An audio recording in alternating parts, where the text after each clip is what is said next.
Wellman TV. Jeric Agosta. Kabanata 271. Ang kahinaan ng Marshal ni Eldoria. Mga lalaking may sakit ni Eldoria. Ang isang parirala ay tumutukoy sa kakulangan sa militar, ang isa pa sa mahinang kalusugan, ngunit pareho silang puno ng paghamak. Nanlilisik ang mga mata sa galit habang nakatingin kay Tatsuya. Anong ibig mong sabihin dito? Tigress A. Hindi mo ba naiintindihan? Ngumisi si Tatsuya, minsan, ang iyong bansa ay tinawag na Eldoria Sick Man. Ngayon, ang iyong mga martial arts sects ay walang iba kundi ang martial weakness ni Eldoria. Kayong mga martial arts sects mula sa inyong bansa ay kasing hina ng mga mahihina sa paningin ko. Sa harap namin, ang mga mandirigmang atitan, wala ka. TM. Nang marinig ito, ang lahat mula sa Stargate at Bladegate ay napuno ng matuwid na galit. Hindi lamang kinukutya ni Tatsuya ang kanilang bansa dahil sa pagiging sickman ng Eldoria, ngunit sinabi rin niya na ang kanilang mga martial arts sects ay mahina bilang mga mahihina. Ito ay isang malaking insulto. Not to mention ang mga martial artist na kumukulo ang dugo na hindi makayanan ang mga ganitong insulto. Kahit na ang karaniwang mamamayan ay hindi manindigan para dito. Sir, ang atita na ito ay tinatawag tayong mahihina. Hindi kami mahina. Dapat nating patunayan ang ating sarili laban sa atitan na ito. Galit na nagsisigawan ang lahat ng tao sa Stargate. Ang mga mata ng Grand Elder Tiger ay nag-alab din sa apoy ng labanan. Iniinsulto ni Tatsuya ang mga martial arts sects ng kanilang bansa, iniinsulto ang Stargate.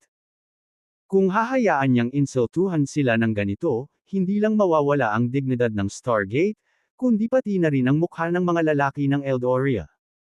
Itinaas niya ang kanyang kamay at sinabi sa lahat ng sumisigaw na Stargate Martialists, lahat, huminahon. Tumahimik ang lahat ng sumisigaw na mga Martialists ng Stargate, ang kanilang mga mata ay nakatuon sa tigre. Matalim ang mga mata ni Tiger habang nakatingin kay Tatsuya. Tatsuya, hindi namin kukonsintihin ang mga pang-iinsulto mo sa ating bansa at sa ating militar. Kung maglakas loob ka, magkaroon tayo ng patas na laban. Ngumiti si Tatsuya. Mabuti.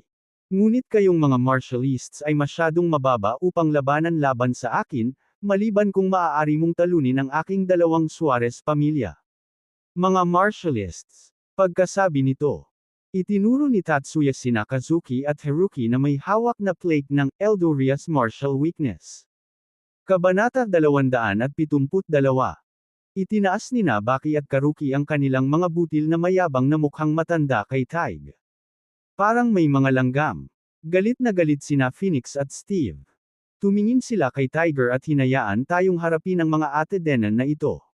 Gayunpaman, pinigilan sila ng tigre, sinabing, hayaan mo akong hawakan sila. Kasama niyan, humakbang pasulong ang tigre, naglabas ng isang mabangis o namumunong presensya, nakatingin ng diretsyo kina Kanaki at Haruki. Kazuki, ikaw lang sapat na para harapin siya. Haruki, umatras na sabi ni Tasha. Oo, sumang-ayon si Haruki, pagkatapos ay umatras ng ilang yarda na may hawak na plaka. Bagamat ang mga salita ni Tatsuya ay puno ng pang-aalipusta, na nagpasindak kay Tiger, hindi siya nang ahas na maliitin ang kanyang kalaban. Ang malakas na aura na nagmumula kay Kazuki ay nagpakita na siya ay hindi isang mahina. Nakakunot ang kanyang kilay, at ang talas ng kanyang mga mata. Ang susunod na sandali, siya, tulad ng kidlat naglulunsad ng isang pag-atake. Whoosh! Ang panloob na mana sa kamao ni Tiger ay pumutok, sumasabog na may kahangahangang kapangyarihan, na humahampas sa mukha ni Karuki. Ang lakas ng kamao na ito ay naging sanhi ng panginginig ng hangin. Kung tumama ito sa mukha ni Kazuki, masasabog nito ang ulo niya. Gayunpaman, nang ang kidlat mabilis na kamao ni Tiger ay malapit nang bumasag sa mukha ni Karuki.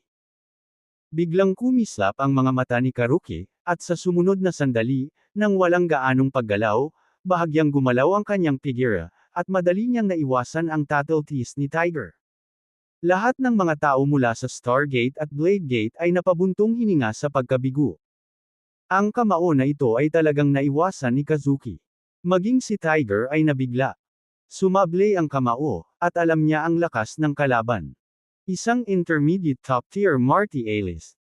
Ito ay isang buong antas na mas mataas kaysa sa lakas ng kanyang beginner top-tier martial list. Bagamat isa lamang itong pagkakaiba sa antas, para sa mga martial artist, kadalasang tinutukoy ng pagkakaiba ng antas ang panalo o pagkatalo sa buhay o kamatayan. Para sa Tiger, ito ay walang alinlangan na lubhang hindi kanais-nais. Bahagyang gumalaw ang figure ni Kazuki, iniiwasan ang kamao ni Tiger, at hindi agad naka-counterattack, ngunit tinuya si Tiger. Ito ba ang iyong strength? Hindi mo man lang mahawakan ang damit ko. Kaya, ang mga mandirigma mula sa iyong bansa ay ngayong linggo. Kabanata 273. Mukhang hindi mali ang ipinadala nating plate na Eldoria's martial weakness. Nababagay ito sa iyo. Nang marinig ito, ang lahat ng mga tao mula sa Stargate at Blade Gate ay muling nag-alab sa galit. Maraming mga martialists ng Stargate ang sumigaw ng malakas, "Sir, talunin mo itong demonyong atitan." Ipaalam sa demonyong atitan na ito ang lakas ng ating Stargate. Dapat manalo ang tigre. Dapat manalo ang Stargate. Nakakabingi ang palakpakan para sa tigre, nanginginig ang kalangitan.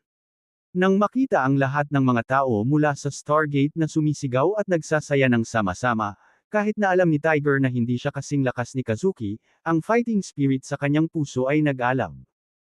Ang fighting spirit ay kumislap sa mga mata ni Tiger, at muli niyang inatake si Kazuki. Boom! Ang panloob na mana ay sumabog, at ang listahan ay umatake, tulad ng kulog. Whoosh! Whoosh! Whoosh! Gayunpaman, ang Tiger, na ang mga pag-atake ay parang kulog, ay nakakaligtaan sa tuwing inaatake niya si Kazuki. Nang walang pagbubukod. At si Kazuki, na may bahagyang paggalaw ng kanyang figura, ay madaling makaiwas sa buong lakas na pag-atake ng Tiger. Natahimik na ngayon ang lahat ng Stargate martialists na nag-cheer para sa Tiger. Nakita rin nila na ang Tiger at itong si Atitan ay may malaking gap sa lakas. Kahit na sinubukan ni Tiger ang kanyang makakaya, hindi man lang niya mahawakan ang damit ni Kazuki, ngunit pinaglalaroan siya. Nag-aalala silang lahat para kay Tiger. Parehong nagulat at nagalit si Tiger. Ilang tuloy-tuloy na pag-atake, lahat ay hindi nakuha, hindi man lang nahawakan ang damit ni Kazuki. Sa kabaligtaran, maraming panloob na mana ang natupok. Kung magpapatuloy ito, kahit na hindi siya matalo kay Kazuki, siya ay mapapagod. Nang humihingal si Tiger, malamig na tumawa si Kazuki. Ang kahinaan ni Eldoria sa martial ay ang kahinaan ng martial ni Eldoria. Kayong mga martial arts martialists mula sa inyong bansa ay hinding-hindi magiging kalaban ng ating Atitan martial arts martialists. Pagkarinig nito, sa sobrang galit ni Tiger ay muntik na siyang sumabog, sumigaw, "Kazuki, kung maglakas loob ka, huwag kang umiwas, diretsyong tamaan natin." Mabuti. This time hindi na ako umiiwas. Diretso kong tatanggalin ang hampas ng palad mo, sa sinabi ni Kazuki na may mapanuksong mukha. Ang fighting spirit ay nag-alab ng mabangi sa mga mata ni Tiger, at siya ay sumabog ng buong lakas, na humahampas ng palad patungo kay Kazuki. Ang panloob na mana ay sumabog na parang kulog, at ang kahangahangang kapangyarihan ay sumabog. Bang! Sa isang iglap, nagbanggaan ang mga palad ni na Tiger at Kazuki, at biglang tumunog ang nakakabasag lupa na tunog ng hampas ng palad. Pagkatapos, ang tigre ay nagdurr ng dugo, at tulad ng isang saranggola na may putol na tali, ay lumipad palabas. Nang malapit nang bumasag si Tiger sa lupa, biglang lumipad ang isang figure at sinalo si Tiger.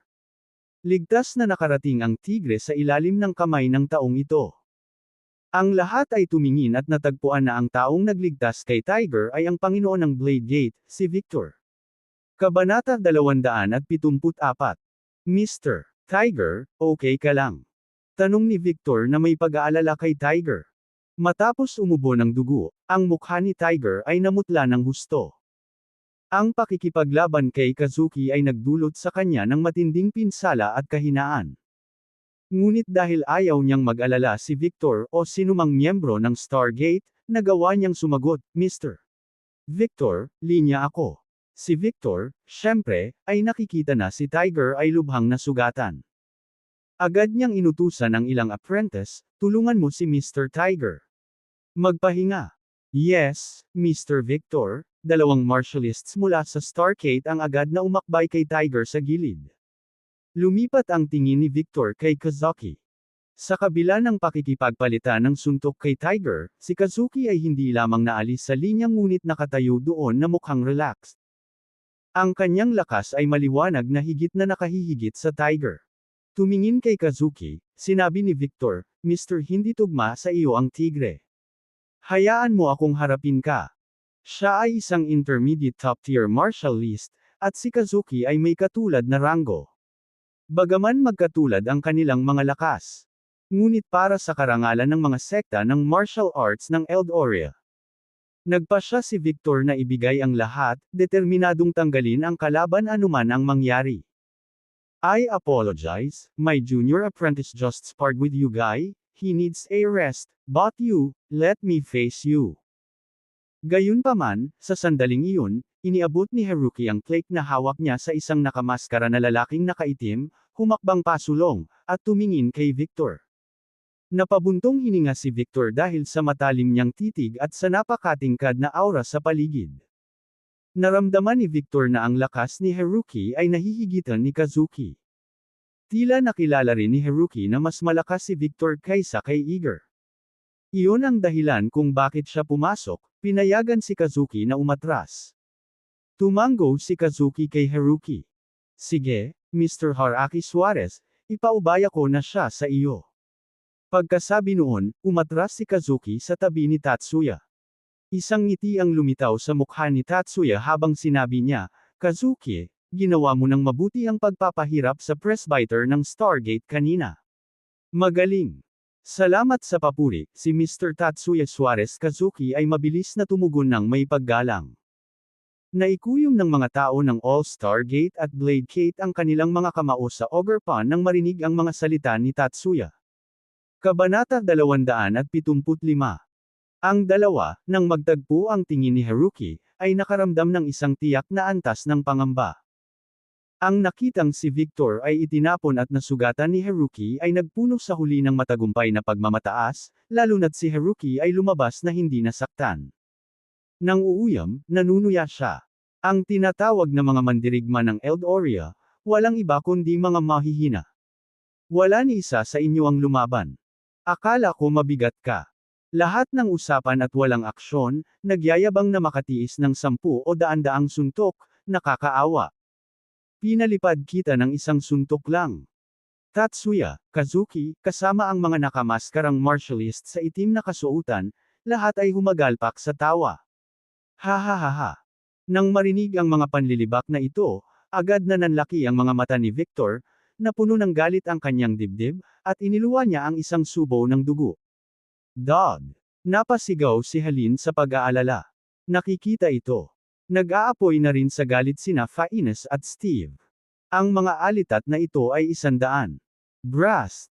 Duguan ang mga mata, tinuro ni Phoenix at Steve si Haruki, nagngangalit ang kanilang mga ngipin. Kahit na ang buhay natin ngayon ay kabayaran, ibababa ka namin. Gayunpaman, nang makita ang nakamamatay na layunin mula kay Phoenix at Steve, tumawa si Haruki. Parang gusto mo rin ang lasa ng Death Rat. Sige, pareho kayong lumapit sa akin. Nang marinig ito, bumalot ang kahihiyan kay Phoenix at Steve. Gayunpaman, alam nila na wala sa kanila ang muling nagkaroon ng pagkakataong mag-isa si Haruka. Kaya, pagkatapos magpalitan ng mga tingin, naghiwalay sila sa magkabilang panig, inatake si Haruki mula sa magkabilang direksyon. Sa mga sigaw ng galit, pinakawalan nila ang lahat ng kanilang panloob na mana, dumadagandong patungo kay Haruki na may puwersang katulad ng mabagyong bugzo ng hangin. Para mabawi ang hante at dignidad para sa mga martial arts sects ni Eldoro para hugasan ang kahihiyan. Ang pagkatalo kay Haruki ang tanging nasa isip nila. Kahit na sa kabayaran ng kanilang buhay. Bang-bang! Nanginginig ang hangin. Isang ipoy-po ang tumawid. Umalangaw-ngaw sa hangin ang tunog ng mga kamao na parang kulog. Ang mga mata ng lahat ay nakadikit sa matinding labanan sa loob ng ipu-ipu ng magulong enerhiya. Nakita nila ang mga kamao ni Haruki na dumadagandong, bumangga sa mga listahan ng Phoenix at Steve sa isang siga ng mga spark. Sa susunod na sandali, sa isang hiyawan, pinalipad sina Phoenix at Steve na parang mga ragdoll. Sa isang nakakabinging kalabog, bumagsak sila sa lupa, na nagdulot ng ulap ng alikabok.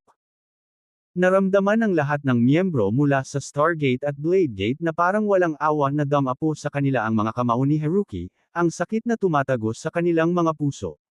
Natalo. Ang pinagsamang puwersa ng dalawang presbyter ay nahulog laban kay Haruki. Ang brutal na katotohanan ito ay tumama sa lahat mula sa Stargate at Bladegate. Ang di masabi na paghihirap ay nagpahirap sa kanilang mga puso. Kabanata 276. Clap, clap, clap. Sa sandaling ito, umalangaw-ngaw ang palakpakan sa buong lugar. Lumingon ang mga miyembro ng Stargate at Bladegate para tingnan ang pinanggalingan ito ay si Tatsuya. Ang kanyang mukha ay pinalamutian ng isang nasisiyahang ngiti habang pinupuri si Haruki. Haruki, magaling. Mahinhin na yumuko si Haruki kay Tatsuya. Napakabait ng iyong papuri, Mr. Tatsuya Suarez. Bakas sa mukha ni Tatsuya ang mapanuksong ekspresyon habang sinulyapan niya ang malubhang na sugatan na sina Victor, Tiger, Phoenix, Steve, at iba pa mula sa Stargate at Bladegate. Malamig niyang sinabi, mukhang mahina ang mga mandirigma ng Eldoria. Wala sa inyo ang katapat ng ating mga mandirigmang atita. Nakakadismaya. Bigla niyang kinuha ang isang plate mula sa isang nakamaskara na mandirigma na nagbabasa ng Eldoria's martial weakness, na panunuya na iniaalok ito sa Stargate, na nagsasabi, ang plaka na ito ay para sa iyo, dahil ikaw ay walang iba kundi mga mahina. Sa pag-indayog, inihagis niya ang plaque patungo sa mga miyembro ng Stargate. Nang ang plaque ay nasa kalagitnaan ng hangin, humihig, isang maitim na figure ang mabilis na lumipad patungo dito. Ang maitim na figure na ito, na may malakas na sipa, ay nabasag ang plaka sa kalahati sa hangin. Basag. Ang 2 yarda haba na plaka ay nahulog sa lupa, nahati sa 2. Sa pagkakahati ng plaque, bumagsak ang madilim na figure sa lupa, na nagpapakita ng isang taong nakasuot ng itim, nakasuot ng silver mask. Nang makita ang nakamaskara na figure, sabay-sabay na naghiyawan ang mga miyembro ng Stargate. Ito ay Black Eagle Master. Bumalik na ang aming Master. Tiyak na tatalunan ng ating Panginoon ang mga demonyong ito ng atitan. Victor, Tiger, Phoenix, Steve at iba pa ay nagpakita ng tuwa sa kanilang mga mata. Parang kislap ng pag-asa sa mga panahong desperado. Ang mga mata ni Tatsuya, Haruki, at Kazuki ay kumislap sa galit. Nakatuon ang kanilang mabangis na tingin sa amo ng Stargate. Oo, si Jeric ang dumating. Hinarap ni Silmore ang mga miyembro ng Stargate at Bladegate, na nagsasabing, humihingi ako ng paumanhin sa aking pagkahuli, na naging dahilan upang magdusa kayong lahat. Nabuhayan ang loob ng mga miyembro ng Stargate, na tinanggal ang naunang kawalan ng pag-asa at sakit. Si Tatsuya, na may mabangis na tingin, ay nagtanong kay Jeric. So ikaw ang master ng Stargate? Oo, ako ang master ng Stargate, confident na sagot ni Jeric. Kung ganoon, makinig kang mabuti. Maaari kang sumuko kasama ang lahat ng iyong miyembro ng Stargate, nangako ng katapatan sa aking pamilyang Suarez mula ngayon, o ikaw at ang lahat ng iyong mga tao ay mamamatay. Ang mga mata ni Tatsuya ay puno ng pagmamataas habang nanunuya siyang tumingin kay Jeric, na nagsasabing, ano ang pipiliin mo? Nang marinig ito, napuno ng galit ang mga miyembro ng Stargate. Napangiti si Jeric. Tatsuya, makinig kang mabuti, wala akong pinipili sa iyong mga pagpipilian. Anong sabi mo? Sigaw ni Tatsuya. Malamig na ngumiti si Jeric, now, I give you 2 options. Isa, humingi agad ng tawad, gumapang ka palabas ng Stargate, at baka iligtas kita. 2, tumangging humingi ng tawad o umalis, ngunit kung makakaalis ka man ng buhay sa Stargate, hindi ko magagarantiya. Nang marinig ito, naghiyawan ang mga miyembro ng Stargate at Bladegate, sumisigaw, mga demonyong atitan, humingi ng tawad. humingi ng tawad at lumabas ka. Ang mga atitan ay walang imik. Si Tatsuya, kasama sina Haruki at Kazuki, ay mukhang galit na galit. Kumikinang sa kanilang mga mata ang pamatay na hangarin. Mr. Tatsuya Suarez, hayaan mong patayin ko itong mayabang na master ng Stargate. Hindi napigilan ni Kazuki ang kanyang galit habang kinakausap niya si Tatsuya. Si Tatsuya, galit na galit din, ay tumanggaw kay Kazuki. Kazuki, baliin mo ang kanyang mga paa. Gusto kong lumuhad siya sa harap ko na parang aso. Oo, Mr. Tatsuya Suarez. Sigaw ni Kazuki, ang tingin niya kay Jeric. Pagkatapos, sumigaw si Kazuki habang inaatake niya si Jeric. Isang malakas na bagzo ng hangin ang hamampas habang tinutukan niya ang isang malakas na hampas ng palad sa dibdib ni Jeric. Ang puwersa ay tila may kakayahang makabasag ng mga bato. Gayunpaman, sa bahagyang paggalaw, naiwasan ni Jeric ang malakas na welga. Nagulat si Kazuki. Hindi niya inaasahan na ang kanyang buong lakas na welga ay hindi man lang dumampi sa damit ni Jeric. Habang siya ay naghahanda para sa isa pang hampas, isang bagzo ng hangin ang sumugod sa kanya. Pagkatapos, nakita niya ang mga anino ng palad ni Jeric na tumatama sa kanyang mukha. Sinubukan ni Kazuki na umiwas, ngunit ang mga palad ni Jeric ay kasing bilis ng kidlat. Basag, basag, basag. Ang mga palad ni Jeric, na parang 1,000 kamay, ay damapo sa mga pisngi ni Kazuki.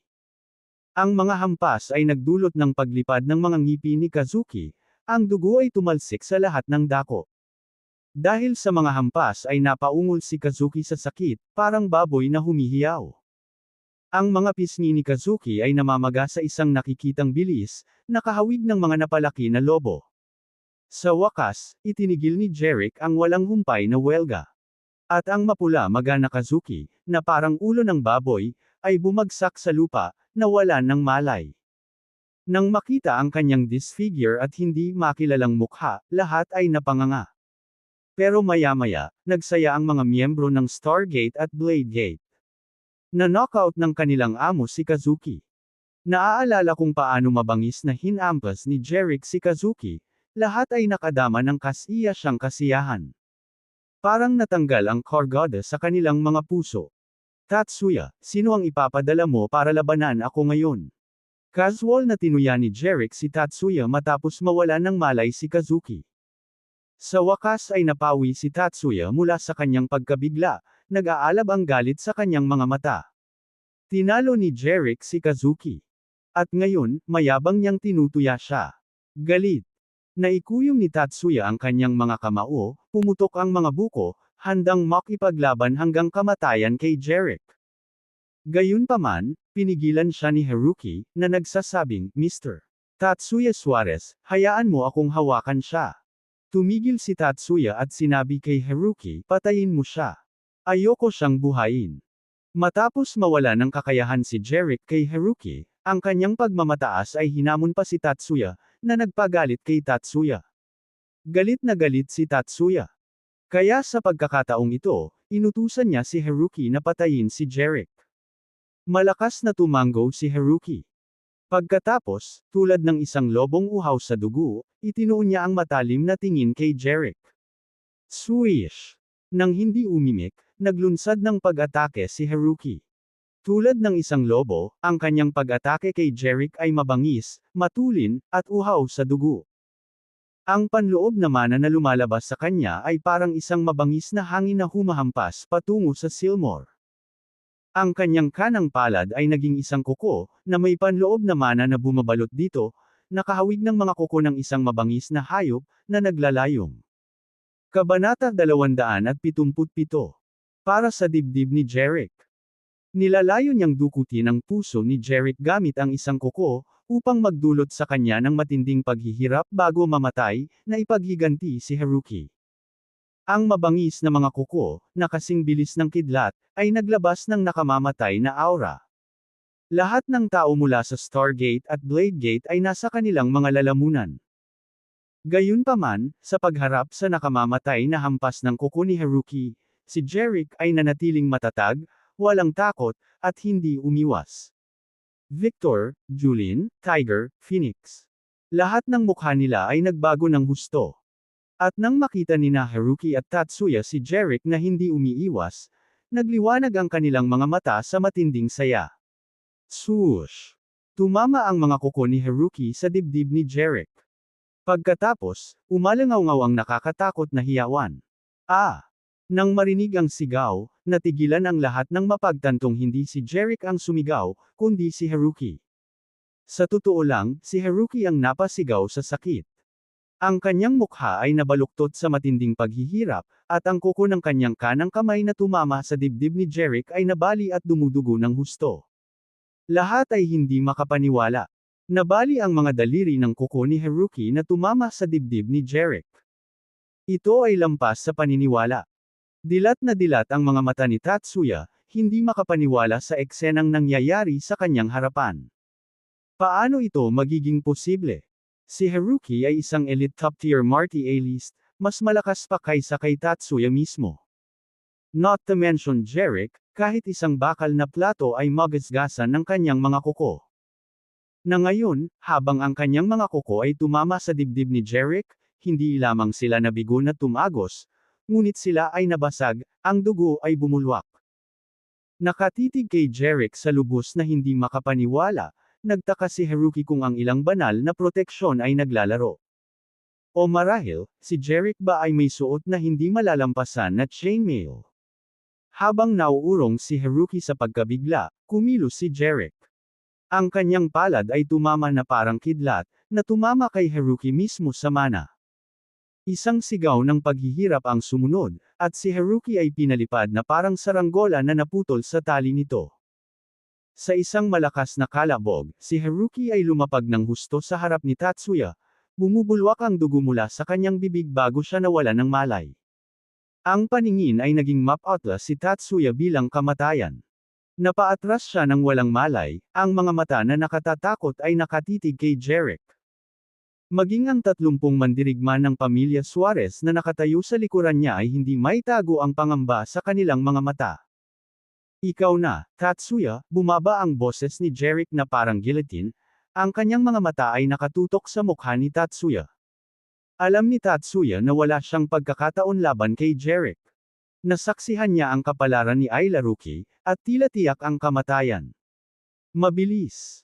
Pumwesto si Tatsuya sa likod ng 30 mandirigma, tumatahol na nagutos, magsama-samang pag-atake, patayin siya. Sa kabila ng kanilang takot kay Jeric, walang pagpipilian ang utos ni Tatsuya sa kanila. At kaya, ang lahat ng mga mandirigma ay naglabas ng mga espada mula sa kanilang mga likod. Kabanata 278. Swish swish. Lahat sila ay mahigpit na nakahawak sa kanilang mga espada, malamig at nagbabanta ang kislap ng mga talam. Pagkatapos, sabay-sabay silang sumigaw, patayin. 30 mandirigma, tulad ng isang ipoypo, ay mabilis na sumugod patungo sa Jeric. Si Jeric, hindi naghihintay na makalapit sila, ay gumalaw na parang kidlat, nasa gitna na nila. Nagsagupaan ang mga espada at umuungol ang hangin. Gumalaw si Jeric na parang multo, swish swish swish, lumilitaw at nawawala sa kanila. Saan man siya dumaan, pinalipad ang mga mandirigma ng pamilya Suarez, at umalangaw-ngaw ang hiyawan. Sa loob lamang ng ilang paghinga, lahat ng 30 mandirigma ng pamilya Suarez ay itinumba sa looban. Tulog talon-talon. 30 mandirigma ang lumikha ng magkasunod na bunganga nang tumama sila sa lupa. Nakakamangha ang tanawin. Walang sinuman sa 30 ang makatayo, lahat ay humahagulgol sa sakit. Natigilan ang lahat. Inaasahan nilang lahat na matatalo ni Jeric ang mga mandirigmang ito. Ngunit hindi nila inaasahan na ibababa niya sila ng ganoon kabilis. Masasabi nilang hindi mahina ang mga mandirigmang ito. Lahat sila ay intermediate o elite internal force martialists. Sila ang piling puwersa ng Stargate at Bladegate. Gayunpaman, laban kay Jeric, gumuho sila na parang bahay ng mga baraha. Sina Victor at Julene ay nasaksihan ng aksyon ng Stargate Master sa unang pagkakataon. Nagulat sila sa lakas ni Jeric. Hindi kapani-pani walang lakas ng Stargate Master. Binugbog niya si Kazuki, isang intermediate top-tier martial artist. Tinalo ang elite top-tier martial list na si Haruki. At tinangay ang lahat ng mandirigma ng pamilya Suarez. Ang gayong kahangahangang lakas ay nagpaalala sa kanila ng isang tao, si Jeric. Ang lakas lang ni Jeric ang makakalaban nitong Stargate Master. Ngunit hindi namalayan nina Victor at Julin na ang Black Eagle Master ay si Jeric, at si Jeric ay ang Black Eagle Master. Nang makita kung gaano kahirap natalo ni Jeric ang lahat ng mga mandirigma ng pamilya Suarez, naging berde ang mukha ni Tatsuya. Ang unang pumasok sa isip niya ay ang tumakas. Agad na ginamit ni Tatsuya ang kanyang panloob na mana at tumalon mula sa patio na parang lawin, sinusubukang tumakas mula sa Stargate. Gayunpaman, sa kanyang paglukso ng ilang yarda, biglang naramdaman niya ang isang palad, nang walang babala, tulad ng isang makamulto na kamay, na yamakap sa kanyang leeg, pinipisil ng mahigpit. Isang nakakamangha na puwersa ang dumaan, na naging dahilan ng manhid ni Tatsuya, na wala ng sensasyon sa kanyang mga paa. Pagkatapos, nabasag si Tatsuya sa lupa. Rang! Mukha ni Tatsuya nakatanim sa lupa, na may malapit na engkwentro sa lupa. Nabasag ang mukha niya sa lupa, durog ang ilong, nabasag ang mga ngipin, at nahimatay siya sa sobrang sakit. Ang labanan ay natapos sa gayon. Bumaba si Jeric mula sa langit, hinubad ang kanyang mga damit. Ang kanyang kilos ay kalmado, hindi nagpapakita ng mga palatandaan ng matinding labanan. Parang kakagawa lang niya ng kaunting warm-up exercise. Ilang sandali bago nakabawi ang mga miyembro ng Stargate at Blade Gate mula sa kanilang pagkamangha, at pagkatapos ay sumabog silang lahat sa hiyawan ng tagumpay. Nanalo ang Black Eagle Master. Ang mga demonyong atitan ay ganap na natalo. Ang ating mga mandirigma ng Eldoria ay hindi dinaranas ng martial sickness. Ang lahat ay nahuhulog sa kagalakan ng tagumpay. Ang sugatang Tiger, Victor, Phoenix, Steve at iba pa, ay may mga ngiti din sa kanilang mga mukha. Nanalo sila sa wakas. Sa kanilang mga puso, ang Black Eagle Master ay biglang naging isang matayog, kahangahangang figure. Sa sandaling ito, nilapitan ni Jeric ang nasugatang Tiger, Victor, Phoenix at Steve, na sinuportahan ng iba, at sinabing, lahat kayo ay nasugatan. Tumungo sa Grand Hall. Aalagaan ko ang mga sugat mo. Bagamat naramdaman ni Victor at ng iba pa ang sakit mula sa kanilang mga pinsala, wala silang pakialam dahil sa pagkapanalo ni Jeric. Sinabi nila kay Jeric, okay lang kami. Gayunpaman, may mga sumusuporta sa kanila si Jeric, ihatid sila sa Grand Hall. Sa oras na ito, lumabas si Julian mula sa mga martialists ng Stargate, tinanong si Jeric, Guro, paano natin haharapin ang mga atitan na ito? Sinulyapan ni Jeric ang walang malay na si Tatsuya, Haruki, Kazuki, at ang mga humahagulgol na mandirigma sa lupa. Dalhin silang lahat pababa ng bundok, huwag hadlangan ang ating Stargate, at huwag paganahin ang kanilang martial arts. Sabi ni Jeric. Agad na sumagot si Julian, oo, guro. Pagkatapos, sa pangunguna ni Julian, halos 100 Stargate martialists ang dinalaang walang malay at nasugatan na si Tatsuya, at ang mga mandirigma. Malayo sa Stargate. Samantala, kasama ang kanyang mga tauhan. Pumasok si Jeric sa Grand Hall at sinimulang gamutin ang mga sugat ng sugatang Victor, Tiger, Phoenix, Steve at iba pa. Makalipas ang 1 oras, sa engranding bulwagan, si Victor at ang iba pa, na ngayon ay nakaupo ng naka-cross legs, iminulat ang kanilang mga mata, kumikinang ang kanilang mga mata, at ang kanilang mapatla na mga mukha ay muling nagkakulay. At si Jeric, na nakaupo sa gitna nila, na nag-channel ng anima upang pagalingin ang kanilang mga sugat, ay tumayo, na baka sa kanyang mukha ang kaganhawahan. Naisip niya, sa wakas, gamit ang sarili kong anima, pinagaling niya ang lahat ng kanilang mga sugat. Kabanata 279. Ang paanan ng Sword Mountain, sa tabi ng parang sa tabing daan, si Tatsuya Haruki, Kazuki, at iba pang mga mandirigma ay nakalat sa iba't ibang posisyon. Matapos ang ilang oras na pagkawala ng malay, sa wakas ay nagising na sila. Nagpumiglas si Tatsuya sa kanyang mga paa na nakaramdam ng hindi matiis na sakit sa kanyang ilong at isang matinding sakit sa kanyang bibig. Napaungol din ang grupo ng mga mandirigma habang sila ay bumangon sa lupa. Namamaga ang mukha ni Kairi na parang ulo ng baboy at hindi pa hamupaver. Ang kanang kamay ni Haruki ay nabali ang mga daliri, tumutulo ang dugo. Lahat ay nagmukhang kaawa-awa, isang tanawing masyadong kakilakilabot upang matiis. Bakit parang wala akong kahit katiting na internal mana? Sa sandaling ito, parang may natuklasan si Haruki. Nakakamangha. Ang kanyang mga salita ay ikinaalarma ni Tatsuya at Karuki na agad na sinubukang i-circulate ang kanilang panloob na mana. Nagbago ang mga ekspresyon nila. Natagpuan nila ang kanilang mga katawan na walang panloob na mana, ito rin ay nawala ng walang bakas mula sa kanilang mana core. Si Taskia, tila may napagtanto na tumingin sa mga mandirigma. Bakit nawala ang ating panloob na mana? Dapat alam mo, mayaman. Lahat ng martial masters ay ibinaba ang kanilang mga ulo. What the hell happened? Galit na sigaw ni Tatsuya nang walang sumagot. Sa wakas, bamulong ang isang mandirigma. Mr. Tatsuya Suarez, ang mga martialists ng Stargate ay pinawalang bisa ang ating martial arts. Nahulaan na ito ni Tatsuya kanina, ngunit ang marinig ito mula sa kanyang nasasakupan ay hindi maipaliwanag na galit siya. Sa katunayan, ang mga tao mula sa Stargate ang nagpawalang bisa sa kanyang martial arts. Ang martial arts na kanyang nilinang sa hindi mabilang na mga panahon ay naglaho. Ang puot ay nataman sa mga mata ni Tatsuya, ang kanyang mga pagsubok ay mahigpit na kumurot na parang gusto niyang durugan ang kanyang mga buto. Stargate, Master ng Black Eagle. Ang awa yan ngayon. Ay. Tatsuya Suarez, ibabalik ito ng 10 ulit. Pinagmasdan ni Tai ang 7 o 8 sasakyan na nakaparada sa tabi ng kalsada, na dinaan nila sa Stargate. Walang sabi-sabi na ang mga tao mula sa Stargate ang naghatid sa kanila pababa sa base ng Sword Mountain gamit ang mga pag-aaral na ito. Kabanata 280.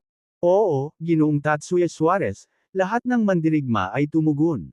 Nagtungo silang lahat sa mga sasakyang nakaparada sa gilid ng kalsada. Basang buo.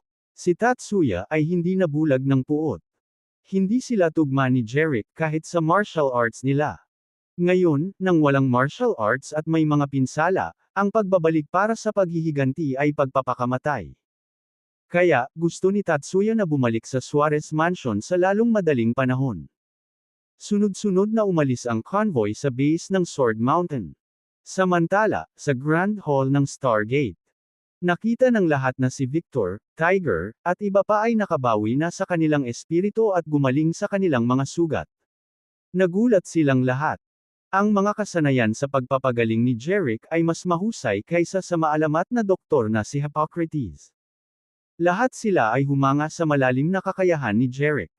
Mr. Geller, dahil nandito ka, bakit hindi manatili ng ilang araw sa Stargate? Iminungkahi ni Jerick kay Victor. Napangiti si Victor, pambihirang pagkakataon na makilala si Black Eagle Master. Gusto ko talagang pag-usapan pa at abalahin ka ng ilang araw.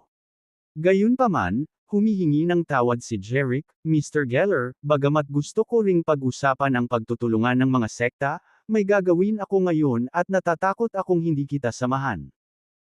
Nang marinig na may apurahang bagay si Jerick, hindi lang si Victor, kundi pati na rin ang Tiger, Phoenix, at iba pang presbyter ay natuwa. Mausisa. Black Eagle Master, maaari ko bang malaman kung anong kagyat na bagay ang mayroon ka? Maaari ba kaming tumulong sa anumang paraan? Tanong ni Victor. Sagot ni Jerick, Mr. Geller, kaya kung hawakan ang bagay na ito sa aking sarili. Hindi naman big deal. Ngayon, nagpadala ang Suarez Group ng mga tao para manggulo. Kahit natalo at itinaboy natin si Tatsuya at ang iba pa, hindi ito pababayaan ng presidente ng Suarez Group na si Kenji. Kaya, gusto kong durugan ng husto ang Suarez Group at gawin itong ambisyosong pamilyang Suarez, na gumagawa ng masama sa Victor. Si Tiger, Phoenix, at iba pa ay nakinig sa kanyang mga salita, ang kanilang mga mata ay nagniningning ng may talas, nagkakaisa na nagsasabing, oo, hayaan itong pamilyang Suarez ng Suarez Group na makaalis sa Eldoria. Pagkatapos, sinabi ni Victor kay Jerick, "Gayunpaman, natatakot ako na ang pamilya Suarez ay hindi madaling bumalik sa Atita. Tiyak na lalaban sila hanggang dulo. Hindi may iwasang labanan ang buhay at kamatayan. Black Eagle Master, ang mag-isa ay maaaring masyadong mapanganib. Paano kung ako at ang mga martialists mula sa Blade Gate ay sumama sa iyo?" Sinabi rin nina Tiger, Phoenix, at Steve kay Jerick, "Guro, sasama kami sa iyo." Gayunpaman, umiling si Jerick, mahinahong sinabi, hindi mo kailangang sumama sa akin. And this time, kapag pumunta ako sa Suarez Group, hindi ko sila lalabanan physically. Mayroon akong matalinong plano. Nang walang suntok o sipa. Ang Suarez Group ay babagsak na parang gumuhong gusali. Natarante sina Victor, Tiger, at iba pa nang marinig ito. Anong klaseng matalinong plano ang mayroon si Jerick na mapapabagsak niya ang Suarez Group nang hindi iniangat ang isang daliri? Alam nila na kahit na ang Suarez Group ay hindi isang financial group sa Vista Verde, isa ito sa 10 great family sa Atita, napakayaman. At ang lakas ng martial arts ng pamilya Suarez ay napakalakas din, nakitang-kita kay Haruki at Kazuki. Kaya, ang Suarez Group ay dapat magkaroon ng malakas na martialists. Makakaya nga kaya ni Jerick ang Suarez Group nang walang suntok o sipa. Nang makita ang mga pagdududa ni Victor at ng iba pa, hinayaan muna ni Jerick ang lahat ng martialists at apprentice ng Stargate at Blade Gate na umalis sa Grand Hall. Pagkatapos, ipinasara niya kay Tiger ang pintuan ng bulwagan bago sabihin sa kanila ang kanyang plano. Matapos marinig ang plano ni Jerick, naliwanagan sina Victor, Tiger, at iba pa, na nagpapakita ng mga nakakaunawang ekspresyon. Taos-pusong hinangaan nilang lahat si Jerick, binigyan siya ng thumbs up, Black Eagle Master, napakatalino nitong pagkilos ng paghila ng alpombra mula sa ilalim. Hindi ako naniniwalang makakaligtas ang Suarez Group sa Vista Verde pagkatapos ng malaking insidenteng ito. Brilliant! Tumingin si Jerick sa kanila at sinabi ko na sa inyo ang plano. Hindi ba't ito ay isang bagay na kakayanin kong mag-isa? Sa pagkakataong ito, walang nasabi si Victor at ang iba pa kundi tumango. Kung gayon, mauna na ako, sabi ni Jerick, at tulad ng isang lumilipad na paniki, pumailan lang siya sa hangin, lumikha ng isang bugzo ng hangin na bumukas ang saradong pinto ng bulwagan. Whoosh! Lumipad ang figure ni Jerick palabas ng Grand Hall at nawala sa masukal na kagubatan ng Sword Mountain sa isang iglap. Sa labas ng engranding bulwagan, lahat ng martialists ng Stargate at Blade Gate sa looban ay nakaramdam lang ng blur sa harap ng kanilang mga mata. Nang mag-react sila, napagtanto nilang ito ang figure ng Black Eagle Master. Muli silang namangha sa malalim at hindi maarok na martial arts ni Jerick. Sa Suarez Mansion. Ang 7 o 8 sasakyan na sinasakyan ni Tatsuya at iba pa ay pumasok sa mansyon, huminto sa harap ng isang marangya at kamanghamanghang vilya. At sa harap ng vilya, nakangiti si Kenji, kasama ang butler na si Koizumi, kasama ang isang grupo ng mga katulong at ito, doon. Tao Tati with a collapsed sine, Kazuki with a face velikeg Haruki with burden hoggers on his right hard drag mount. Gayun din, ang mga mandirigma ay tumingin at tila nakatayo na wala sa sarili. Sa Whale Regia, lahat sila ay nakahiga ng masakit at tila malapit nang bumagsak sa lupa. Tolda. Sereng Lata, ang milya sa galit pamasahe unahan, at ang kanyang mga mata ay may desert able.